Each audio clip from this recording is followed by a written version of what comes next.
অবশেষে কি Ayatollah Ali খামেনির হত্যার প্রতিশোধ নিতে চলেছে ইরান? তবে কি মার্কিন প্রেসিডেন্ট ডোনাল্ড ট্রাম্প ও ইসরায়েলের প্রধানমন্ত্রী বেনিয়ামিন নেতানিয়াহুর উপর হামলার পরিকল্পনা চূড়ান্ত করেছে ইরান? দাউ দাউ করে আগুন জ্বলছে ইরানিদের মাঝে, আর এই আগুনের সূত্রপাত দেশটির সাবেক সর্বোচ্চ ধর্মীয় নেতা আয়াতুল্লাহ আলী খামেনিকে যখন যৌথভাবে হত্যা করে ইসরায়েল ও যুক্তরাষ্ট্রের সামরিক বাহিনী ঠিক তখন থেকেই।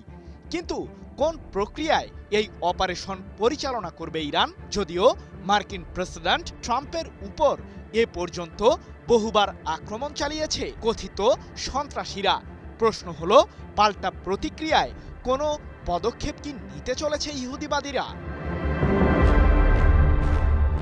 আয়াতুল্লাহ আলী খামেনিকে হত্যার মাধ্যমে ইরানের শাসন ব্যবস্থার পতন ঘটানোর ষড়যন্ত্র করেছিল যুক্তরাষ্ট্র ও ইসরায়েল, কিন্তু তাতে পুরোটাই ব্যর্থ হয়েছে ইহুদিবাদীরা। কারণ যুক্তরাষ্ট্র ও ইসরায়েলের যৌথ সামরিক বাহিনীর হামলায় খামেনি নিহত হওয়ার পর তার ছেলে মোস্তফা হুসেইনি খামেনি ইরানের শাসনভার গ্রহণ করেছেন। তবে তার বিরুদ্ধেও চলছে ইহুদিবাদীদের ষড়যন্ত্র।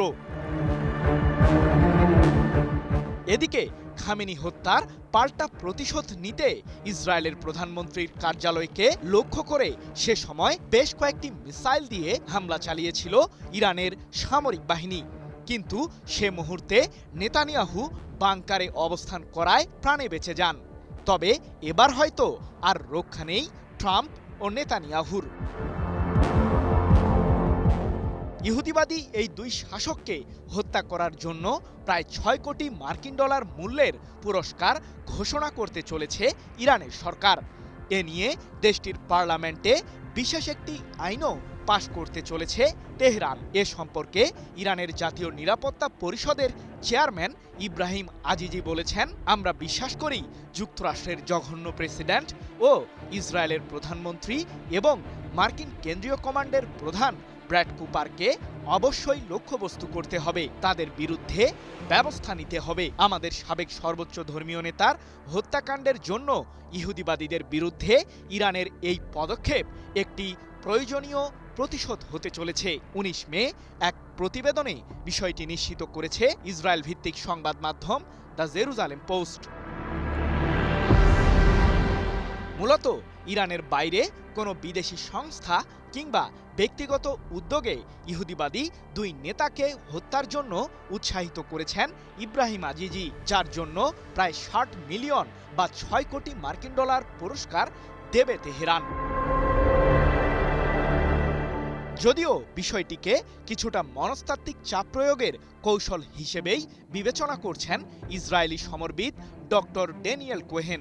এ প্রসঙ্গে তার দাবি, আমার মনে হয় যুক্তরাষ্ট্র ও ইসরায়েলের নেতাদের লক্ষ্য করে ইরানের হত্যাকাণ্ড ঘটানোর সম্ভাব্য পদক্ষেপটি মনস্তাত্ত্বিক চাপ প্রয়োগে দেশটির একটি বিশেষ কৌশল। তবে এই হুমকিটি ইরানের শাসক গোষ্ঠীর কাছ থেকে সরাসরি আসায় এটিকে হালকাভাবে নেওয়ার কোনো সুযোগ নেই। কি বুঝলেন ভাই? অনলি জেডাই চাই। এর আগে বেশ কয়েকবার কথিত সন্ত্রাসী হামলার শিকার হয়েছিলেন মার্কিন প্রেসিডেন্ট ট্রাম্প। বিশেষ করে ২০২৪ সালে যুক্তরাষ্ট্রের প্রেসিডেন্ট নির্বাচনের প্রচারণার সময় মার্কিন অঙ্গরাজ্য পেনসিলভেনিয়ায় ট্রাম্পের উপর গুলিবর্ষণ করে একজন বন্দুকধারী। যদিও সে সময় প্রাণে বেঁচে গেলেও ডান কানে আঘাত পেয়ে গুরুতর আহত হয়েছিলেন ট্রাম্প। এছাড়াও চলতি বছরের এপ্রিলে ওয়াশিংটনের হিলটন হোটেলে ট্রাম্পকে লক্ষ্য করে গুলি ছোড়ে একজন বন্দুকধারী।